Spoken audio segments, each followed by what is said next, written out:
Esse é um final de semana que antecede os jogos da volta das oitavas de final da Liga dos Campeões. Então a gente tem que tomar muito cuidado porque as equipes envolvidas nesses jogos podem ter problemas com falta de foco e essa falta de foco pode gerar uma complicação. Esse é o nosso principal objetivo durante o dia de hoje, tentar identificar esses favoritos e definir se de fato esses adversários dos favoritos podem causar algum tipo de complicação para a gente evitar essas pegadinhas, né? Eu vou evitar a nossa apresentação, são vários jogos que a gente vai comentar, porque senão a gente já toma um tempo muito grande logo no início. Mas além dos jogos analisados, tem muito jogo extra nesse sábado, então é sempre bom a gente ter opções para trabalhar, mas tomar um pouco de cuidado. Meu nome é Theo Borges, espero conseguir te ajudar a fazer o melhor planejamento possível para esse sábado, dia 2 de março.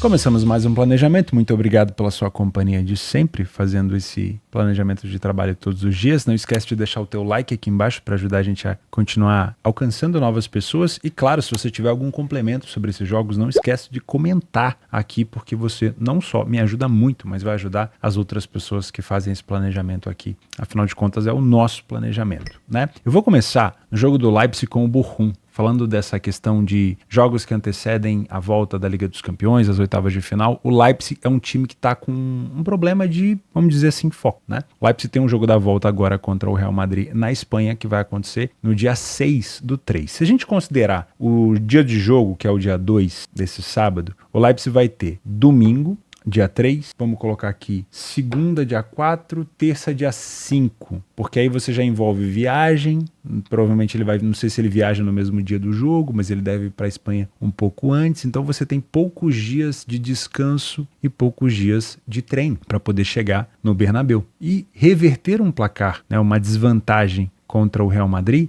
é sempre muito complexo, né? Então eu acho que isso pode elevar um pouco a falta de foco da equipe do Leipzig. Para incrementar ainda mais esse tempero, nós temos um Bochum que vem faceiro depois de ter vencido a equipe do Bayern de Munique em casa por 3-2. Ah, tomou um cacete do Gladbach por 5-2. Tomou, mas venceu o Bayern de Munique. Então é um time que tá, vamos dizer assim, com moral dentro de casa. É uma equipe que vem marcando gol com frequência. Se a gente olhar os últimos 10 jogos do Bochum aqui, ó, marcou gol contra o Hoffenheim, marcou gol contra o Union Berlin, não marcou contra o líder Leverkusen, marcou contra o Bremen, contra o Stuttgart, contra o Dortmund, contra o Augsburg, contra o Frankfurt, contra o Bayern de Munique, marcou 3 e marcou 2 contra o Gladbach na derrota. Então é um time que, quando cai atirando, né? O Leipzig, até os últimos segundos ali do último jogo contra o Bayern de Munique, ele vinha fazendo um bom jogo lá na casa do Bayern, no Allianz Arena, mas acabou sofrendo um gol ali do Harry Kane, um oportunismo, uma jogada do Choupo-Moting que foi pro pé do Harry Kane, ele finalizou muito bem, foi para isso que ele foi contratado, né? Aquele tipo de jogador que tira gols ali da cartola. Mas o normal seria o Leipzig ter empatado aquele jogo. E era o jogo para ele focar, porque estava distante ainda do jogo do Real. Agora, contra o Bochum,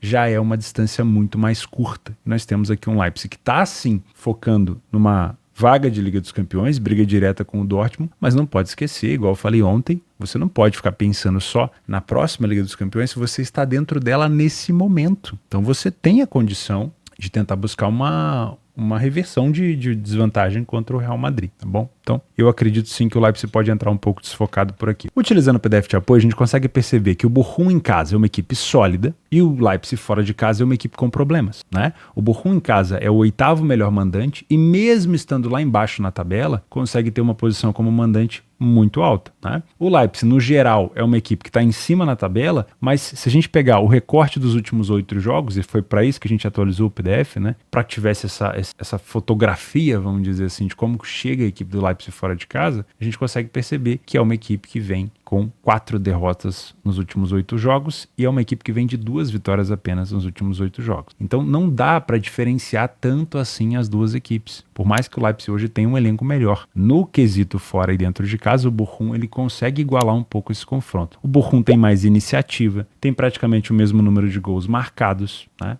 Marcou uma média de quase 1.7, que é a média do Leipzig. Não falhou em marcar em nenhum jogo em casa. Tem sofrido gol com frequência? Tem. Só que sofre menos gols do que o Leipzig fora. O Leipzig chega a quase 2 gols sofridos por jogo. O time do Bochum tem um primeiro tempo melhor, com mais vitórias e menos derrotas. O Leipzig, apesar de marcar quase a mesma quantidade de gols que o Bochum, ele tem um número de gols sofridos maior. Então o Bochum no primeiro tempo é superior. No segundo tempo, o Bochum tem uma queda em relação ao aproveitamento ofensivo, número de vitórias, passa a sofrer um pouco mais de gols. Mas o Leipzig, apesar de crescer a parte ofensiva, cai bastante na parte defensiva. Uma equipe que sofre mais do que um gol por jogo no segundo tempo. As duas equipes são boas de bola aérea, mas o Leipzig é melhor e as duas equipes têm dificuldades de defender bolas aéreas. Então, nessa questão defensiva, as duas equipes são ruins. Na ofensiva, o Leipzig leva um pouquinho mais de vantagem. Nos momentos dos gols, na parte do Leipzig está bem dividido. A questão dos gols sofridos e dos gols marcados, o Leipzig até marca um pouco mais aqui na volta do segundo tempo. Já a equipe do Bochum marca mais gols no final do primeiro tempo e no final do segundo e toma mais gols no início do segundo tempo, justamente nos momentos que o Leipzig mais acelera e também nos últimos minutos de jogo. Falando um pouquinho sobre desfalques, do lado do Bochum, nós temos aqui duas suspensões. O goleiro, o Manuel Riemann, que é aqui o goleiro titular da equipe, obviamente, está aqui, ó. E nós temos também o Mazovic, que é um meia que não teve tanta participação assim em relação a gols e assistências. É um titular fixo da equipe, né? Mas não tem tanta participação assim. Do lado do Leipzig, nós temos uma suspensão do Poulsen e do Xaver Schlager. Vamos dar uma olhada. E também tem aqui uma lesão do Klostermann. Vamos dar uma olhada na importância desses jogadores. O Klostermann tá aqui, ó. Lucas Klostermann é um defensor, teve apenas um gol essa temporada, era praticamente titular. O Poulsen é um reserva de luxo, né? Tem 3 gols e 2 assistências, então é um jogador relativamente importante. E o Schlager, Xaver Schlager, que é esse aqui, ó, é um meia que teve 3 assistências. Então, no geral, o Poulsen e o Schlager são, vamos dizer assim, desfalques relativamente de média importância, né? Se fosse aqui um Xavi Simons ou quem sabe o Openda, seria uma perda muito grande, ou até mesmo o Benjamin Sesko, que está jogando muita bola no ataque, seriam perdas muito grandes para o Leipzig, mas não são necessariamente. Vamos dizer assim, um risco médio desses desfalques. Como um trader, se fosse um jogo normal de Bundesliga, onde o Leipzig não tivesse no meio da semana que enfrentar o Real Madrid, eu viria com mais confiança, porque o Leipzig chegaria com um pouco mais de pressão, sabendo que o Bochum tem deficiência na sua parte defensiva, que toma gol com muita frequência, e viria com uma pressão da derrota do Bayern. Mas como o Leipzig está focado no Real Madrid, eu acho que o favorito aqui, ele tem uma grande chance de se complicar. Por isso eu estou olhando um pouco mais para o mercado de gols. Eu não acho que o Leipzig vai levar um time reserva, pelo contrário, acho que o time vai titular, mas você colocar os titulares e você tá com um pouco mais de atenção no próximo jogo, pode fazer com que o Bochum se aproveite um pouco disso. Nos últimos jogos entre eles, nesse cenário, na casa do Bochum, o Leipzig venceu uma vez por 1-0 e perdeu outra vez por 1-0. E o último jogo na casa do Leipzig foi 0-0. Foi até aquele jogo que o Leipzig perdeu 2 penais, tá? Se eu fosse trabalhar gols nesse jogo, eu trabalharia numa linha um pouco mais, vamos dizer assim, não tão esticada. Eu gosto do 2,5 como cenário, não como cotação. Eu gosto do 2,5 como cenário, mas para estar a favor do 2,5, eu gostaria de ter o Bochum na frente. Porque o Leipzig na frente do placar, como ele tem o jogo contra o Real Madrid, pode ser que ele passe a focar no Real Madrid e se feche, enfim, não tenha tanto interesse. Agora, um Bochum na frente do placar, como o Bochum é um bom time de contra-ataque, a gente já viu isso contra o Bayern de Munique, eu não duvido que o Leipzig, no desespero, na falta de foco, possa se expor e dar mais espaço. Então é um cenário interessante esse 2,5. Porém, dos últimos 3 jogos, vamos dizer assim, os 3 não, teve um aqui que foi 4-0, né? Mas de 3 dos últimos 4, a gente teve um jogo mais under. Então, cuidado com esse cenário do 2,5 se o primeiro tempo, por exemplo, terminar 0-0, porque aí o jogo tende a se arrastar um pouco mais e se tiver um gol no final, pode ser que a gente não tenha recuperação, não tenha tempo de empate, tá? Então, eu gosto do 2,5 em caso de gol no início do jogo ali, de preferência da equipe que está mais focada no jogo, que é o Bochum. Esse ambas marcam também eu acho bem interessante. O Leipzig é uma equipe que sofre com muita frequência, principalmente no segundo tempo, e o Bochum vem marcando gol com muita frequência dentro de casa. Essa cotação aqui que eu não gosto. Se for para pegar pré-live aqui, eu não te aconselho, tá? Eu esperaria essa cotação valorizar para você pegar com uma cotação um pouco mais alta. Para mim, como o Leipzig é favorito e tem o jogo do Real Madrid pela frente, é o primeiro favorito do dia que pode se complicar. Lembrando que isso aqui não é uma metodologia, não estou cravando que o Leipzig não vai vencer, só para você redobrar a sua atenção devido ao contexto. Ao meio-dia na Premier League, temos mais um favorito que tem uma grande chance de complicação por aqui. Esse não está envolvido na Liga dos Campeões, até porque na temporada passada o Chelsea fez vamos dizer assim, uma péssima campanha na Premier League. Tá mais ou menos ali por volta da posição que ele estava no ano passado, né? Mas enfim, hoje eu acho que o Chelsea tem um pouquinho mais de onde tirar do que na temporada passada. Mas vai enfrentar um Brentford que vem de 2 derrotas, né? Dentro de casa perdeu para a equipe do City e do Liverpool, né? Mini goleadas. Quando a gente estica um pouco mais para os últimos jogos, tem também uma derrota para o West Ham por 4-2 nessa volta do Paquetá. O Paquetá voltou, o West Ham voltou a vencer, mas percebam que é uma equipe do Brentford que vem marcando com frequência. Marcou contra o Wolverhampton fora de casa, contra o City, numa derrota por 3-1, marcou 2 gols contra o Brentford, marcou 3 gols contra o Forest, 2 contra o Wolverhampton, aí jogo de Copa, 1 contra a equipe do Wolves de novo em casa, o Wolves estava até com um jogador a menos, marcou contra o Crystal Palace, marcou contra o Liverpool, marcou agora contra o West Ham. É uma equipe que só não marcou fora de casa no Etihad contra o City. Então, principalmente por conta da volta do Toney, né, o jogador que estava suspenso lá por conta de problemas com aposta, nós tivemos um retorno e um crescimento muito grande ofensivo da equipe do Brentford. Para a gente ter ideia, o Toney, ele tem 4 gols até o momento e ele só fez 7 jogos. Disputou 630 minutos apenas. Então, se você der o dobro de jogo para ele, por exemplo, o Mbeumo, que é o outro jogador que está suspenso, se eu não me engano, na equipe do Brentford, ele tem 7 gols em 15 jogos. O Toney tem 4 gols em 7. Então é um jogador que voltou sendo muito importante para a equipe do Brentford, né? Então provavelmente aqui o Chelsea vai pegar uma equipe em casa muito chata de se enfrentar. Quer ver? Nos últimos jogos entre eles, o Brentford venceu 3 dos últimos 5 e tivemos um empate ainda. Ou seja, faz 4 jogos que o Chelsea não consegue vencer a equipe do Brentford. Então é bem complexo de enfrentar a equipe dos caras, principalmente na casa deles. Como que chega as duas equipes? Bom, o Chelsea vem de empate fora de casa contra a equipe do City. Foi um jogo, com todo respeito, que o Chelsea poderia ter feito mais gols no primeiro tempo, mas no segundo tempo passou um aperto danado. Foi bem difícil.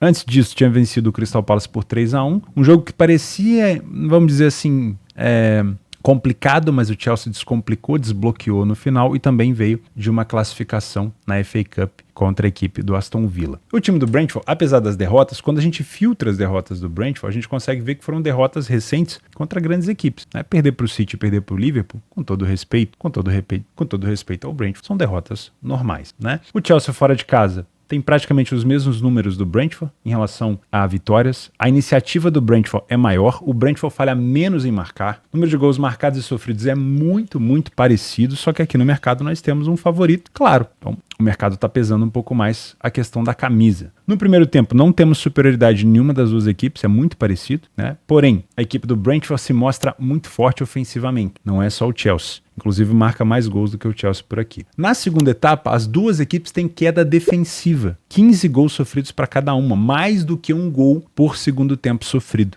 Isso, obviamente, passa uma desconfiança muito grande. A gente já vai falar sobre o risco de tomar gol nesse jogo. São duas equipes péssimas na defesa de bola aérea. Chelsea tem sofrido muito gol de cabeça, a ausência do Thiago Silva faz muita diferença não só na questão defensiva, mas na parte ofensiva. O Thiago Silva também faz gol lá no ataque. Então é uma equipe que tem sofrido com isso e o time do Brentford também sofre bastante. As duas equipes marcam relativamente de cabeça, nada muito fora da caixinha, mas sofrem bastante. Nos momentos dos gols, o destaque maior fica para o lado do Brentford no primeiro tempo. É uma equipe muito agressiva e marca muito aqui entre os 16 e os 30 minutos, mas sofre demais nos últimos 15 minutos de jogo. O time do Chelsea acelera bastante nesses últimos 15 minutos, na verdade, nos últimos 30 minutos de jogo o Chelsea acelera bastante, mas também sofre bastante nos últimos minutos. Então, para você que gosta de trabalhar over limite nos últimos minutos de jogo, se o jogo estiver desempatado, pode ser sim um cenário interessante. Como a gente estava falando dos desfalques, esse atacante Bryan Mbeumo, acho que é assim que fala, se eu não me engano ele já está lesionado há algum tempinho. Deixa eu reabrir a aba que eu estava dando uma olhada aqui do Brentford, para a gente olhar junto, olha só. Ele está lesionado desde dezembro. Então ele não é um desfalque assim tão recente, a equipe do Brentford já jogou sem ele. Do lado do Chelsea não teve mais ninguém, além do Nkunku, que machucou recentemente, a gente já tinha comentado sobre isso também, acho que foi no próprio jogo contra o Leeds, né? No jogo da FA, que o Chelsea se classificou. Além disso, tem um monte de jogadores aqui lesionados. Então, é uma grande lista de desfalques para o Chelsea. Isso, obviamente, tende a prejudicar um pouco a equipe. Se você é um trader por aqui, eu acredito que é um jogo com um alto risco. Começou a chover bastante aqui fora agora. Tomara que não caia a energia. E eu acredito que é um jogo com alto risco de tomar um gol contra a posição. Porque nós temos ataques velozes, o City já sentiu isso na pele quando enfrentou o Chelsea no primeiro tempo, né? Pelo menos quando o Chelsea jogou de maneira reativa, e o Brentford também acelera muito, e como ele acelera demais no primeiro tempo, é provável que o Chelsea tenha até uma postura um pouco mais reativa. Então trabalhar correção de preço por aqui, ou seja, estar contra a pior equipe em campo, pode sim colocar a nossa posição num alto risco de tomar um gol contra essa posição. Então estar contra o Brentford, tomar um gol do Brentford, estar contra o Chelsea no bom momento do Brentford, tomar um gol de contra-ataque do Chelsea, é sempre bom tomar um pouco de cuidado por aqui, tá? Se você é um Panther, eu não vou te indicar nada para um lado nem para o outro. Para mim essa cotação do Chelsea ela tá baixa, eu gosto muito do mercado de gols. De novo, esse over 1,5 para mim, ele é muito esmagado, mas é o melhor cenário. As últimas vezes que eles se enfrentaram, o 2-0 foi o placar assim mais frequente. Inclusive, 2-0 para o Chelsea, 2-0 duas vezes para o Brentford. Então esse over 1,5 pode ser trabalhado da seguinte maneira: se o jogo tiver 1-0 até os 70 minutos, como a gente viu, que as duas equipes se expõem muito e sofrem muitos gols nos últimos minutos de jogo, pode sim ser um cenário de over limite. Agora, você viu que o jogo está mais aberto do que de costume, do que no histórico recente. Teve 1 ou 2 gols no primeiro tempo e o jogo continua aberto, aí você pode sim pensar num cenário de mais gols por aqui. Não duvido de um ambas marcam. O Brentford vem sofrendo com muita frequência e o Chelsea fora de casa também tem sofrido, mas, de novo, com esse tipo de cotação aqui, eu não me arriscaria no pré-live, esperaria uma valorização. Como é favorito, de novo, acredito que o Chelsea pode se complicar por aqui, porque é um adversário muito chato. Seguindo na Inglaterra, ainda no meio-dia, temos mais um favorito aqui sofrendo com muitas lesões. E o Liverpool, sério mesmo, o Liverpool vem cada vez mais aumentando a sua lista de lesionados. Das últimas vezes que eu vi, entrou aqui o Gravenberch, acho que é assim que fala, e o Wataru Endo, que eram 2 jogadores extremamente importantes para o Klopp. Então a gente tem, Salah, Darwin, o Thiago Alcântara, o Szoboszlai, Curtin Jones, o Alexander-Arnold, Diogo Jota, Alisson, o Matip e assim, fora os outros jogadores ali mais novatos que se machucaram. Então é uma lista de lesão que torna esse jogo extremamente arriscado para o Liverpool, porque a última vitória por 3-0 do Liverpool na FA foi contra um time de segunda divisão. Tudo bem, o Southampton não é de se jogar fora e inclusive faz até uma boa campanha na Championship. Mas, sinceramente, eu tô achando que um confronto contra o Forest, que tem uma boa equipe em casa,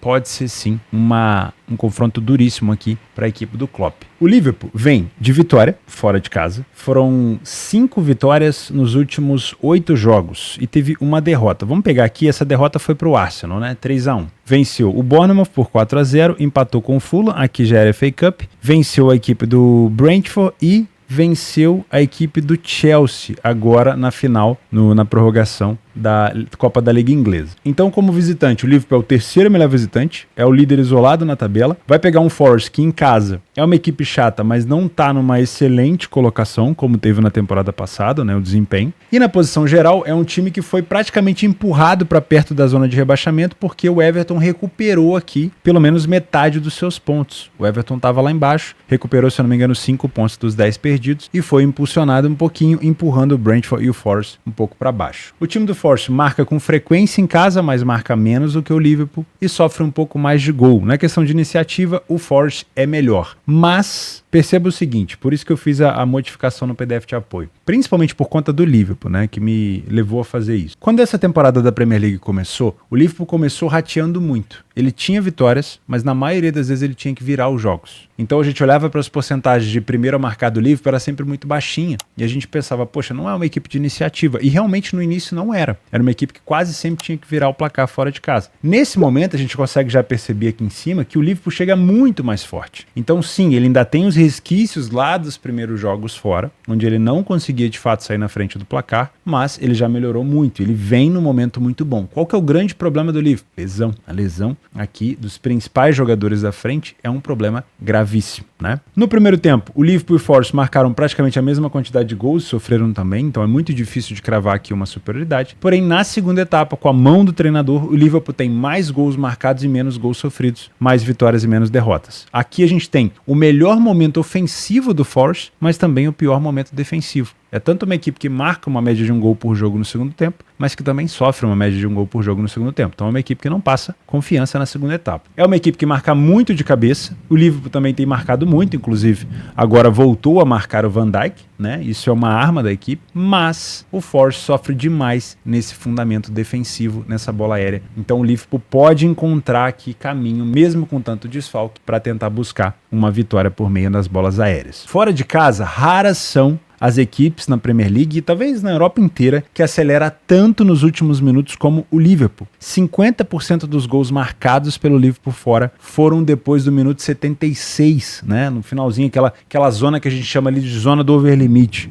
Marca muito gol, só que tá com muito desfalque. Então, os jogadores que costumam puxar contra-ataque, o Jota, o Nunes, o Salah, o Szoboszlai, o Endo, eles estão fora da equipe. Pode ser que se recuperem em algum momento ali para poder entrar, mas por enquanto aqui a lista é que eles não jogam. Isso provavelmente vai interferir no desempenho da equipe, principalmente nessa questão aqui de marcar gol no final. A equipe do Forest também vai acelerando a sua parte ofensiva à medida que o tempo vai passando. Perceba que é uma equipe que marca menos no primeiro tempo, mas que acelera mais no segundo, assim como os gols sofridos. Sofre menos no primeiro tempo, mas vai aumentando à medida que vai chegando o final do jogo. Dos jogadores de desfalques do Liverpool, olha só, o Salah, 15 gols e 9 assistências. O Szoboszlai, 3 gols e 2 assistências. O Arnold, 2 gols e 4 assistências. O Darwin Nunes, 9 gols e 7 assistências. O Diogo Jota, 9 gols e 3 assistências. Aqui o Gravenberch não tinha nenhuma. E o Wataru Endo, se eu não me engano, fez 1 gol de fora da área contra a equipe do... acho que foi o Fulham, se eu não me engano. Então,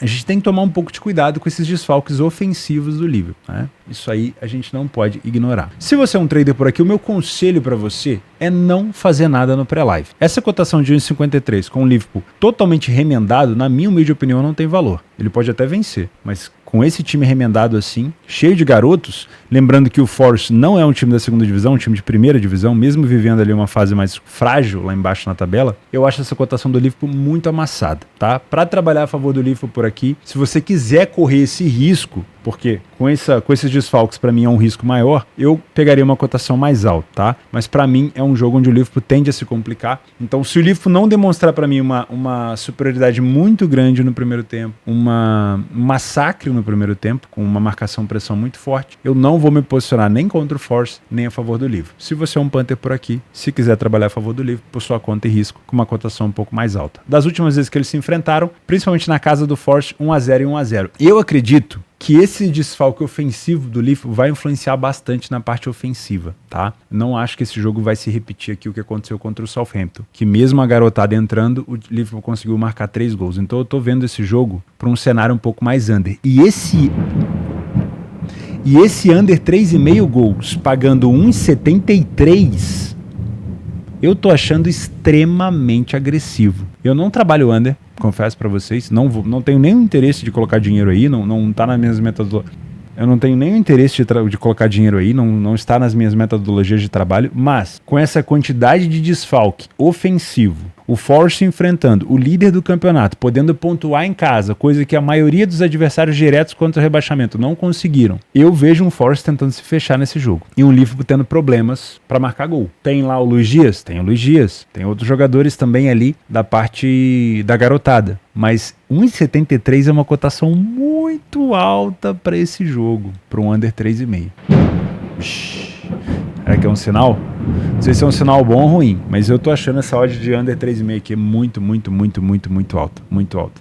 Teve até um jogo com 5 gols aqui recentemente, mas com esses desfalques, sinceramente, eu não vou indicar o mercado de over gols para você. Eu tô vendo muito mais valor no under do que no mercado de over. Também ao meio-dia, nós temos 3 jogos nesse mesmo horário da mesma competição. Pelo menos eu vou tentar dar um jeito aqui, equilibrar os pratos, de acompanhar os 3 e tentar manter o foco nos 3. É difícil, né? Confesso que é difícil, principalmente se eu tiver uma posição aberta em uma das partidas no match odds, né? Porque aí a stake é mais alta, eu tenho que focar mais ali, obviamente. Mas eu gostaria também de listar Tottenham e Crystal Palace. O Crystal vem num momento muito ruim fora de casa e apesar de ter perdido o último jogo, a equipe do Tottenham também vem num momento muito bom. Essa última derrota do Tottenham foi pro Wolverhampton, mas o Tottenham vinha de 5 vitórias consecutivas em casa. Utilizando o PDF de apoio, a gente consegue perceber muita iniciativa do Tottenham, uma equipe que não falhou em marcar dentro de casa, mas que tem sofrido bastante gol. Então é pau pra toda a obra, né? Tanto uma equipe agressiva que marca gol, mas é uma equipe que cede gol também com alguma frequência. O Crystal Palace tem problema com iniciativa, apesar de marcar gol em praticamente todos os jogos, não tem um ataque tão efetivo, mas tem uma defesa muito frágil, mais do que quase 2 gols sofridos por jogo. No primeiro tempo, o Tottenham não é tão superior, não tem tantas vitórias a mais, porém tem mais gols marcados e tem metade dos gols sofridos. Perceba que não é um excelente primeiro tempo do Tottenham, mas já é o suficiente para ser melhor do que o primeiro tempo do Crystal Palace. No segundo tempo, o Tottenham tem o seu melhor momento ofensivo, mas também tem o seu pior momento defensivo. E aqui é o problema do Tottenham, uma equipe que sofre quase 1 gol por segundo tempo, de média, né? Isso é um grande perigo, marca muito, mas também sofre muito. Melhora a parte de vitórias? Melhora, mas sofre muitos gols. E aqui a gente tem também o melhor momento ofensivo do Crystal Palace. É uma equipe que marca muito no segundo tempo, mas que também sofre dos mesmos problemas do Tottenham, também sofre muito gol. Então a gente consegue perceber que é um segundo tempo muito mais over. Se a gente tiver um segundo tempo desempatado, pode ser sim um jogo muito corrido. O Tottenham marca bastante de bola aérea e o Crystal Palace sofre bastante nesse fundamento. E nos momentos dos gols a gente percebe que tanto os gols marcados quanto os gols sofridos das duas equipes, o segundo tempo é onde a gente tem mais destaque, né? Principalmente aqui nos gols sofridos e marcados do Crystal Palace nos últimos 15 minutos de jogo.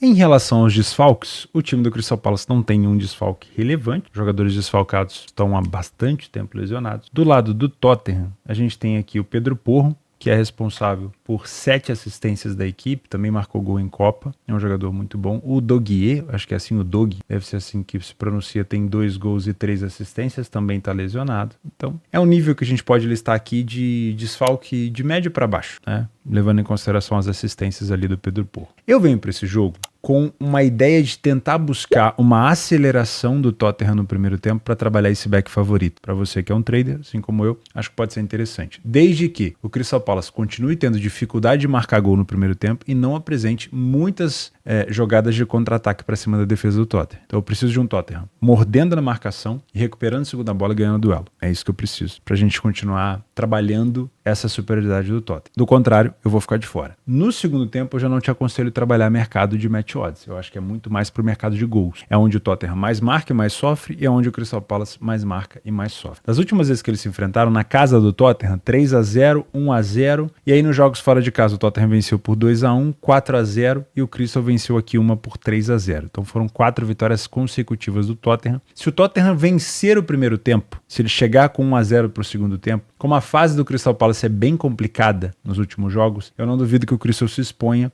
e que o Tottenham também possa tomar gol e marcar de contra-ataque. Então o 2,5, se o Tottenham vencer o primeiro tempo, pode ser interessante, com uma odd mais alta. Se o jogo no primeiro tempo ficar no 0-0, aí eu só trabalharia o over 1,5 se o jogo tivesse 1-0, lá nos minutos finais, que é onde as duas equipes sofrem muito. Ou quem sabe até o over limite, um 0-0. Né? O 0.5, se o jogo tiver 0-0, mas estiver dando sinais lá no final, pode ser interessante. Eu não sou muito fã de trabalhar o over em jogo 0-0, mas o segundo tempo dessas duas equipes aqui são bem, vamos dizer assim, abertos. Costumam ser bem abertos, né? E o Tottenham tem esse estigma de ter uma vantagem no placar e acabar perdendo em algumas situações no segundo tempo, deixando a equipe adversária marcar no segundo tempo. Esse é um grande problema, né? Por isso eu também não duvido desse ambas marcas. Mas se eu tivesse que escolher um mercado para ficar de olho entre o ambas marcas e o 2,5, eu acho que o 2,5 é mais interessante, né? Porque o Tottenham também tem sofrido com muita frequência dentro de casa. Olha só, 2 do Wolves, 1 do Brighton, 2 do Brentford, 1 do City, 1 do Bournemouth, 1 do Everton. Só não sofreu aqui do Burnley. Então é uma equipe que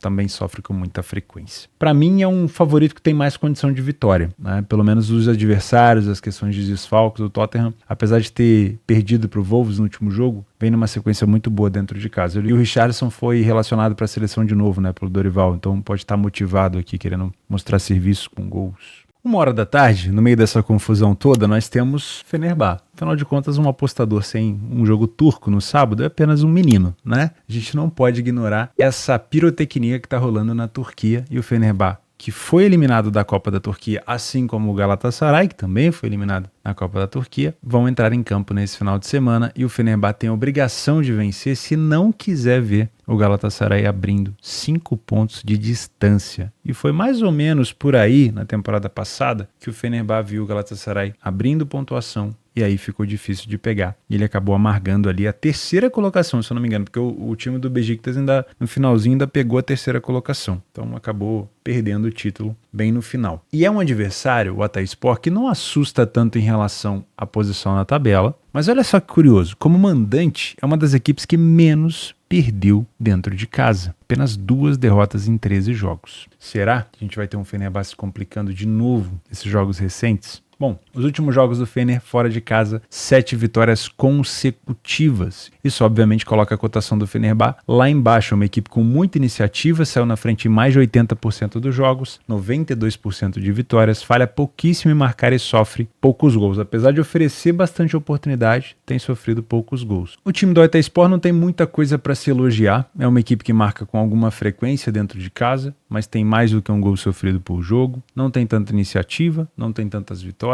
Enfim, acho que o grande destaque é a questão de não ter tantas derrotas, né? No primeiro tempo, o time do Fenerbahçe é superior, com mais gols marcados, menos gols sofridos, mais vitórias e menos derrotas, mas o melhor momento do Fenerbahçe é na segunda etapa, quando ele chega no seu máximo de gols marcados e o mínimo de gols sofridos possíveis. Só que, apesar de zerar as derrotas, chegar a quase 70% de vitória, o time do Hatayspor também melhora muito no segundo tempo, chegando a marcar a mesma quantidade de gols do Fenerbahçe. Então, provavelmente vai ser um segundo tempo bem complexo. Nas bolas aéreas, nenhum grande destaque. O Fenerbahçe marcou até um pouco mais de gol, mas não tem tanto destaque assim. Porém, o principal destaque aqui fica para as finalizações de fora da área. O Fenerbahçe marca muito nesse fundamento, mas também sofre. E o time do Hatayspor marca e sofre também com frequência de fora da área. O que isso significa? Que se a gente tiver aqui um Hatayspor, por exemplo, compactando, fazendo aí talvez uma compactação de bloco baixo, tentando tirar os espaços do Fenerbahçe, o Fenerbahçe cercando ali a entrada da área, muito provavelmente as finalizações de fora da área podem ser sim uma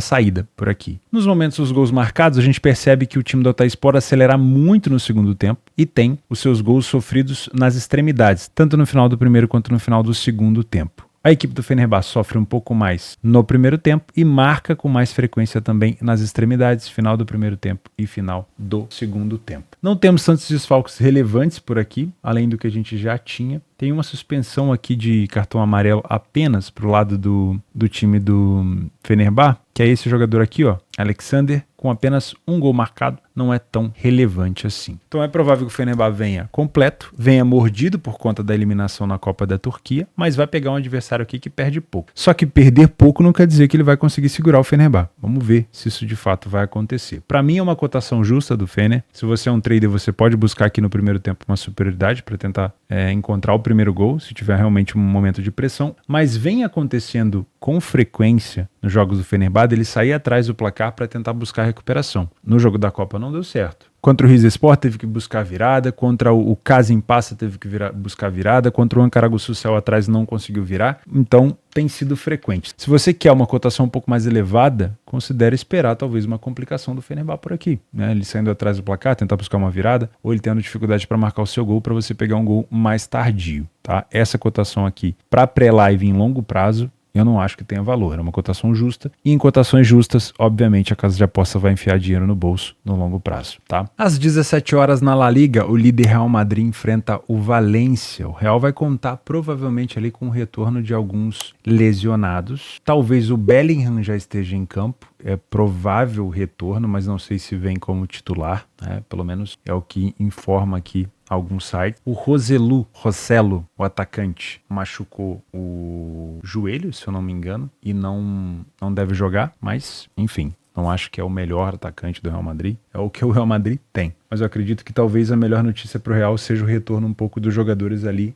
da zaga. Se eu não me engano, o Rüdiger já pode jogar, o Militão ainda está de fora, deve voltar no meio ali de março, já o Alaba só volta por volta de agosto. É um Valência sem lesionados, tá? Real Madrid, líder do campeonato, já vamos utilizar o PDF de apoio para facilitar. O Real Madrid é o melhor visitante e o melhor time da competição. O time do Valência é um bom mandante, não é um time tão bem colocado no geral, mas é um bom mandante. Tem quase 60% de vitória dentro de casa, tem uma boa iniciativa, bem parecido com o Real Madrid em relação a sair na frente do placar. Ficou sem sofrer gol em mais jogos do que o Real, não tem uma defesa ruim, né? Marcou menos gols do que o Real Madrid, obviamente, tem um ataque um pouco inferior, mas não é ruim para os números dentro de casa. O primeiro tempo do Valência é muito parecido com o do Real. Não tô vendo superioridade aqui, inclusive o Valência vence mais e sofre menos gols, então é um primeiro tempo bem parelho. Lembrando que o último jogo do Real Madrid fora de casa, ele empatou com a equipe do Vallecano, né? Apesar de vir com várias vitórias, o Real Madrid empatou 1, 2, 3 vezes nos últimos 8 jogos. E no segundo tempo a gente tem uma melhora do Real Madrid, dedo do treinador,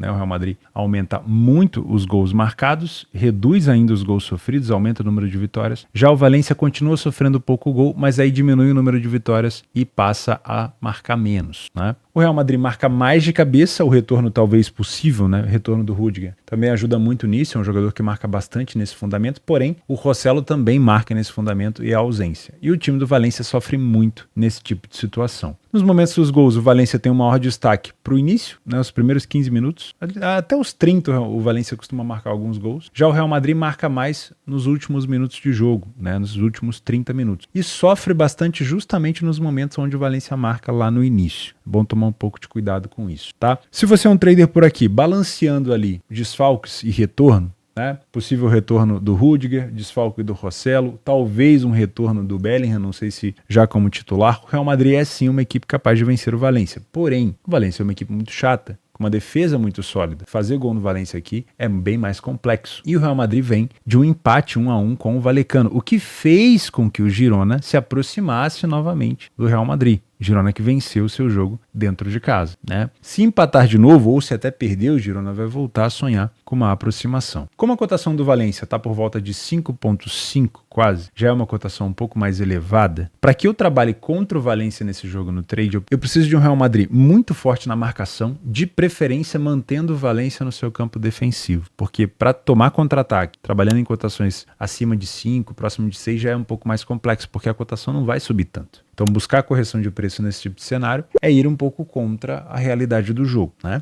E apesar de conseguir fazer um jogo bem agressivo, né, o Real Madrid tem condição de empurrar o seu adversário para trás, como foi agora o jogo contra o Sevilla no Bernabéu, na maioria das vezes o Real Madrid joga de maneira reativa, então ele tende a chamar o Valência para cima para contra-atacar. Essa de chamar o Valência para cima para contra-atacar não vai me agradar ficar contra o Valência. Então é provável que nesse cenário, se ele acontecer, eu não vai me expor aqui contra a equipe do Valência e provavelmente também não vai me expor a favor do Real Madrid, porque é um risco chamar o Valência para cima. O Valência chuta bem de fora da área e é um time forte na construção de jogo. Se você é um punter, eu buscaria uma cotação do Real Madrid mais alta. Não só porque o Valência tem bons jogadores ofensivos, mas porque o Valência tem tido bom desempenho defensivo, capaz talvez de segurar o Real Madrid por mais tempo. O que me chamou a atenção num jogo que eu vi do Valência contra o Barcelona é a defesa do Valência fazendo uma defesa como se fosse em linha, né? Se expondo um pouco mais no meio campo, permitindo ao Barcelona os lançamentos por cima da última linha de zaga. E se isso se repetir contra o Real Madrid, com a velocidade do Rodrigo, do Vinícius Júnior, é um perigo muito grande. Então, se você perceber um Valência que ao invés de colocar a sua última linha de defesa lá atrás, compactada, coloca ela um pouco mais para frente, deixando o Real Madrid fazer os lançamentos, pode sim ser um indício de superioridade para o Real Madrid e, obviamente, uma proximidade do gol do Real por aqui. Em relação ao mercado de gols, nos últimos jogos entre eles, o Real Madrid venceu em casa por 5-0, mas quando esteve na casa do Valência, perdeu por 1-0, né? E a gente já teve outros jogos under por aqui. Então, sinceramente, em relação a gols, eu não te aconselho puxar tanto a corda, até porque o Real Madrid tem um jogo da volta contra o Leipzig, tem que fazer essa, vamos dizer assim, essa balança, né, entre se expor com todos os titulares ou talvez no meio do jogo tirar alguns jogadores. Enfim, jogadores do Real Madrid são bem novos, né? Eles conseguem aguentar esse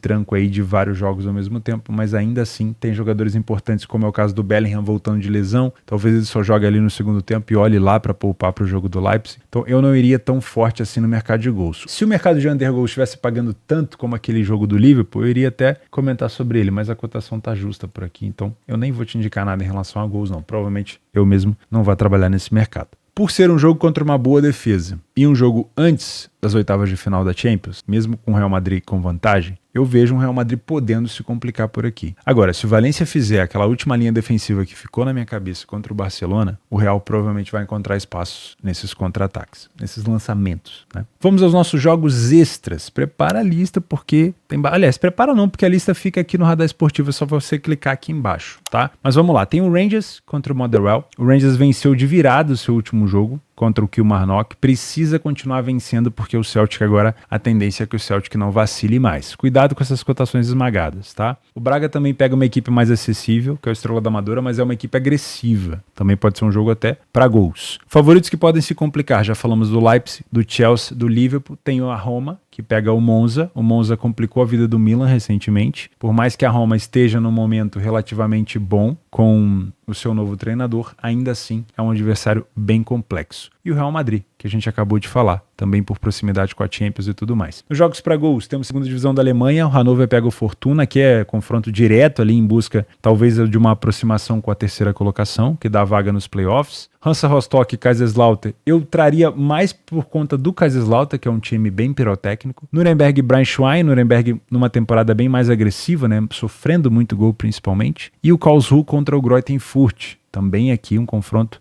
da parte de cima da tabela. O Karlsruhe, se vencer, pode até sonhar, mas o Greuther Fürth é muito agressivo e eu acho que um possível jogo para 2,5 para ambas também. Luton Town e Aston Villa. O Luton vem de um cacete sofrido aqui na Copa para o time do City, vem de 4 derrotas consecutivas, marcando gol em todos esses jogos, então pode ser um jogo para ambas, pode ser um jogo para over também. Nos jogos para correção de preços, Sevilha e Real Sociedad, bom jogo para quem está aprendendo sobre trade. Se você quer aprender mais sobre trade, meu curso está aqui embaixo. Não esquece de utilizar também esse bônus novo da Betfair de reembolso, tá? O William sempre deixa anexo aí para você aprender mais sobre esse novo bônus da Betfair.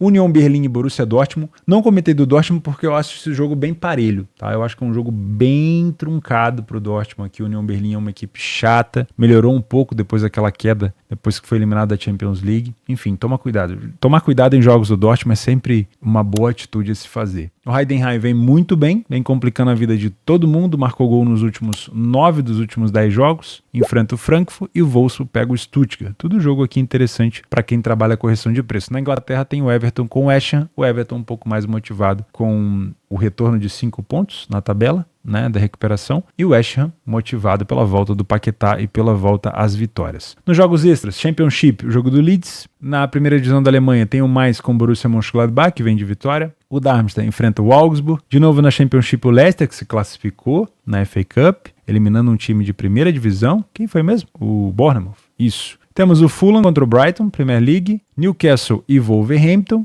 O Newcastle, Bruno Guimarães convocado. Wolverhampton, João Gomes convocado. Maccabi Tel Aviv, Israel, 2h30. Flamengo e Madureira, o Flamengo já classificado aqui no Campeonato Carioca. Provavelmente já com o título da Taça Guanabara, que fala, né? Acho que sim. O Corinthians enfrenta o Santo André. Eu não sei a real situação do Corinthians, se ele ainda tem chance de classificação, tá? O Corinthians está aqui com 10 pontos na quarta colocação. Não sei se ainda tem chance de classificação. Talvez sim, talvez valha a pena acompanhar. O Grêmio, que perdeu a Recopa Gaúcha, enfrenta o Guarani de Bagé. O Juventude enfrenta o Internacional. E em Minas temos o América Mineiro, o Cruzeiro e o Atlético Mineiro em campo. Esses são jogos extras dentre os 400 jogos disponíveis ainda nesse sábado de trabalho. Muito cuidado, tá? Quantidade de jogos assim é sempre um dia cheio de muitas pegadinhas e para quem não tem gestão de capital, costuma ser o último dia da sua banca. Então, cuide dela. Grande abraço, a gente se vê amanhã.